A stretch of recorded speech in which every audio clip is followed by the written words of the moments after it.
the original cartoon came out in 1937, and very evidently so.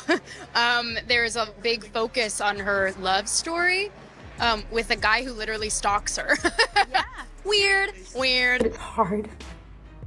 And it's lonely. It's very lonely. I just know that if that loneliness can exist, so can other things, and I will be okay. You won't believe what Rachel Zegler's team is pulling now. I mean, these people are Olympic-level finger pointers at this point. And guess what? They've officially hit a new low. According to some very juicy insider tea, the real reason Rachel's super hyped-up stage debut is tanking in real time has nothing to do with her not having actual star power, or her epic box office flops, or even that long, cringy trail of PR faceplants she's been leaving everywhere like confetti. Nope. It's not her. Never her. No, Prince or a different kind of Prince? I'm sure a lot of people will assume it's a love story just because, we cast a guy in the movie. Right. Andrew Burnap, great dude. Yeah. All of Andrew's scenes could get cut. Who knows? It's Hollywood, baby. Who the hell are you to say all of Andrew's scenes could get cut? Who are you? Oh my God. Are you Disney? Are you sitting down? Because according to Cam Zegler, the real villain here is the internet, specifically TikTok and Twitter. Yes, you heard that right. They're out here seriously pushing the idea that a few spicy threads on social media are the reason ticket sales for Evita are free-falling into the abyss. Really? Thousands of London theatergoers suddenly decided, nah, we're good, because someone posted a meme? Come on. It's beyond delusional. It's textbook Zegler. Always blame the internet. Never look in the mirror. But here's the truth bomb. Her PR team doesn't want anyone whispering, let alone saying out loud. Ready? The problem isn't the hate. It's the silence. No one's talking. It's crickets.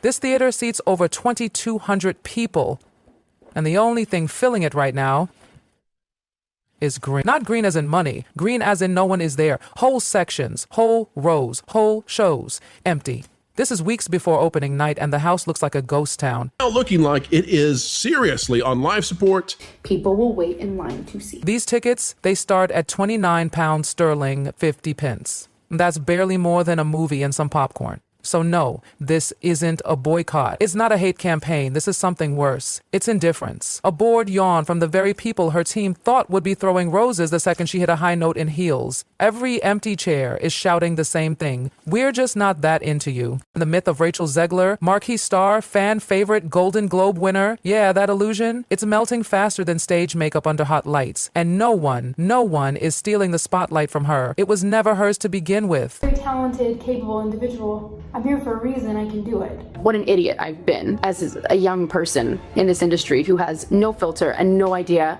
what she's doing. They've tried every buzzword in the book to sell her. Golden Globe winner, Disney Snow White, Hunger Games, Breakout. It's like they're throwing glitter on a sinking ship.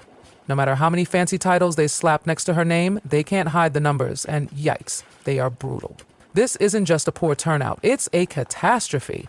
The London Palladium is iconic, and yet she can't even fill a balcony. Not even a rush crowd. Their ticket system usually turns red or orange as seats fill up. You know what it looks like now? A perfectly manicured soccer field. Green. Just green. It's kind of sinking in more and more that tomorrow is happening and the trailer is coming out.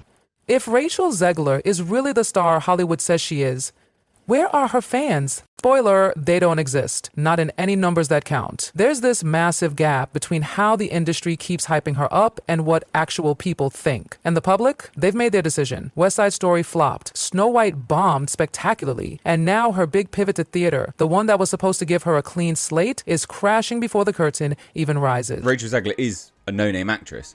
She's barely been in anything, actually. If you look at her IMDb, West Side Story was the first one that it was the first movie she was in, basically. So let's rewind, shall we? Because what's happening at the London Palladium isn't just a one-off disaster. This isn't some oopsie moment in an otherwise glowing career. No, this is a pattern. And right at the center of it, twirling with a mic and a smirk, is Rachel Zegler. The truth? The public clocked her months ago. They weren't fooled. They quietly checked out, and now those empty theater seats are screaming what no one in her PR circle wants to admit. She's not being targeted. She's being ignored. And let me tell you, that's worse. You can't sell tickets with hashtags. You can't fake momentum. You definitely can't manifest stardom with bold font resumes. Rachel Zegler? Not a draw. Not on screen, not on stage, not anywhere that matters. And this flop with Evita, it's not a blip, it's a whole trend line, and it's going down. Who has been the most exciting person for you tonight? Oh my God. Besides, but took the word out of my mouth. Besides, Cry Me a River. She's just exactly everything that we can't stand. Remember when West Side Story was supposed to be her grand arrival? Spielberg plucked her out of obscurity like some Cinderella moment. She had the full Hollywood dream, big budget, awards buzz, the whole red carpet rollout, and then it flopped hard. Did that stop the studios? Please. Instead of taking a beat and rethinking things, they doubled down. Enter Snow White. This wasn't just a movie, it was a century-old Disney crown jewel, a story with generations of fans. And who did they bet the house on? Rachel. Not because the public wanted her, but because some executives apparently thought they could will her into stardom. And it went exactly how you think it did. Total disaster. She didn't just shoot herself in the foot. She tripped over her own ego and dragged the whole fairy tale down with her. Press tour? A mess. An absolute masterclass in smug. She rolled her eyes at the original movie, called the prince a stalker, said the story needed fixing. Translation? She told every Disney fan, every nostalgic parent, every little girl who adored the magic, this isn't for you anymore. And guess what those fans did? They listened. And they stayed home. I don't need your business. Thanks. Fast forward to London. New stage, same outcome. Her name on that marquee?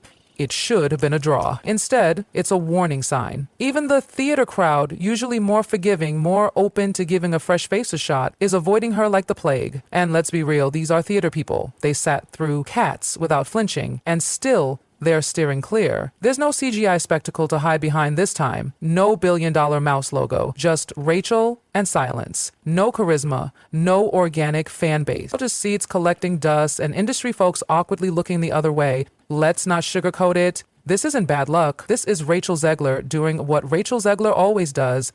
Alienate, underperform, and act surprised when no one shows up. And all while this theatrical nightmare unfolds, her team is working overtime behind the scenes trying to plug the leaks. But babe, the internet never forgets. We remember how she got here, or we remember everything. Before those seats went green, Zegler was already working against herself. It started with that mic in her hand and a god-tier superiority complex. She trashed Snow White over and over, called it creepy, outdated, and a weird love story, dismissed the prince, mocked the plot, and in doing that, she alienated millions of loyal fans who actually paid to keep that legacy alive. But it just goes to show they shouldn't have hired her.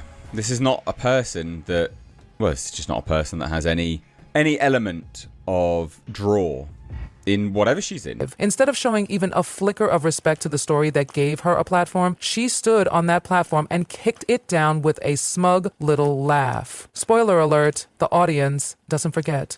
And they definitely don't forgive. Especially not when you insult the very thing they were ready to love you for. That smugness, it's following her. From Hollywood to the West End. And now it's showing up on every ticketing screen like a bad Yelp review. Do not recommend. This isn't a one-time backlash. This is a full-blown reckoning. And the irony? The same people she brushed off, the Disney fans, the musical theater junkies, the fairy tale lovers, they were the only ones who might have paid to see her on stage. But nope. Instead of welcoming them, she treated them like peasants, talked down to them, positioned herself above the very audience she desperately needed. Now they're paying her back the way theatergoers do best, with their absence. And let's be clear, it's not some secret cabal of online haters trying to cancel her. That would imply anyone cared enough to organize a takedown. They didn't, because there was nothing to take down. There's no demand to suppress, no buzz to drown. The average London theatergoer isn't refreshing TikTok drama. They just want to know one thing. Can this girl act on stage? And when the answer is wrapped in months of smug interviews, cringy press clips, and no receipts to back up the hype, the verdict is swift and brutal. Hard pass.